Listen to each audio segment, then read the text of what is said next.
통과된 나라가 뭐 이미 많이 있죠. 예. 예를 들면 이제 영국의 사례를 보면 좋을 것 같은데요. 이런 나라들의 사례를 보면 차별금지 법안이 통과된 대한민국 미래의 모습을 우리가 미리 볼 수가 있는 겁니다. 예, 예.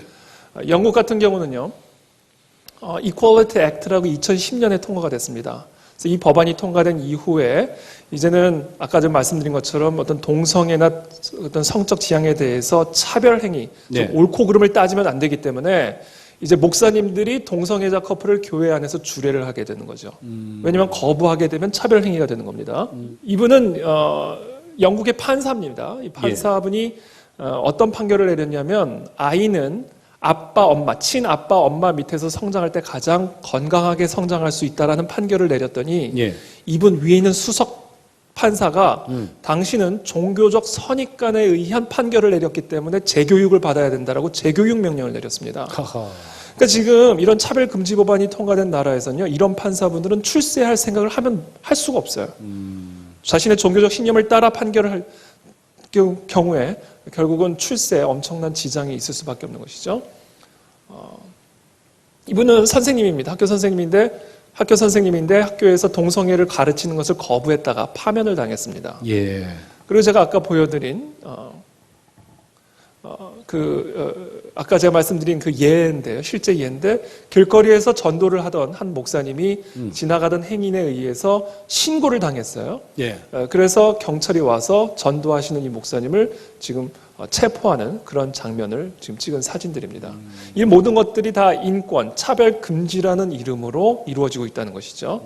그래서 Christians in the Firing Line이라는 책을 쓴 이 책의 서문에는요, 어떤 내용을 이야기하냐면, 마이클 나지르 알리라는 이 영국의 대표적인 성공회 지도자인데요. 이분이 이렇게 이야기를 합니다. 기독교인들은 이제 신앙으로 인해 직장에서 해고되고, 전문가 집단에서 제명되고, 대중의 인기를 잃는 등의 대가를 치르고 있다. 이러한 고용의 기회나 공공의 영역에서 활동할 권리의 제한은 박해의 시작을 의미한다라고 저 책의 서문에서 언급을 하고 있습니다. 이것이 지금 차별금지 법안이 통과된 영국의 현실이고 예. 차별금지 법안이 통과된 대한민국의 미래의 모습이다라는 것이죠. 계속해서 미국의 사례를 좀 더 보여드리도록 하겠습니다. 미국의 사례인데요. 특별히 이 종교 사회기관이나 입양기관에서 심각한 타격을 받고 있습니다. 왜냐하면 미국의 많은 이런 입양기관들은 사실 카톨릭이나 기독교 계통의 입양기관들입니다. 예, 예. 그런데 이제 매사추세츠주 같은 경우에 이제 동성결혼을 합법화시키면서 이제 모든 입양기관에서도 동성 부부에게도 아이들을 입양을 시켜줘야 되게끔 되어 있습니다. 그래서 만약에 그 입양을 거부할 경우에 입양기관으로서의 인가가 취소가 되는 거예요. 그래서 실제로 지금 이것은 보스턴 글로브라는 보스턴 지역의 신문지인데 캐톨릭 체리티라고 하는 지난 오랜 시간 동안 많은 아이들을 건강한 가정에 입양을 시켰던 입양기관입니다. 예. 그런데 매사추세츠주에서 당신들 단체에서도 동성 부부에게 아이를 입양하지 않을 경우에 인가 취소하겠다. 결국 인가가 취소됐습니다. 그래서 이런 식으로 해서 캐톨릭이나 기독교 계통의 입양기관들이 계속 문을 닫고 있어요. 그래서 하나님께서 우리 아이들, 고아들을 정말 건강한 가정에 입양시키는 이 귀한 사역들이 계속해서 문이 닫히고 있는 그런 실정 가운데 있습니다. 또 교육기관 특별히 큰 영향을 받게 됩니다. 이것도 역시 보스턴, 매사추세츠주에 있는 사례인데요. New England Association of Schools and College. 이거는 일종의 그 보스턴 지역의 교육청 같은 단체입니다. 이 단체에서 골든 컬리지라고요. 아주 유명한 기독교 계통의 학교입니다.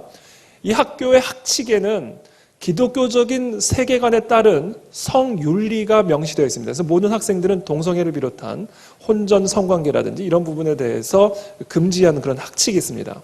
그 학칙을 가지고 이 교육청에서 그 학칙을 수정하지 않을 경우에 이 학교에 대한 인가를 취소하겠다. 이렇게 이야기를 했습니다. 그래서 1년의 시간을 줬거든요. 그래서 이 학교에서 기도하고 고민 끝에 결국 그 학칙을 유지하기로 결정을 했습니다. 그랬더니 다행히도 저 교육청에서 계속 인가를 유지를 시켜줬죠. 그런데 스토리가 여기서 끝나면 다행인데 여기서 끝나지는 않습니다.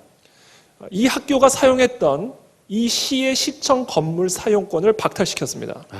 그리고 더 나아가 그 시에 있는 한 교육위원회에서 이 학교 출신의 교사는 받지 않겠다라고 선언을 해버렸습니다.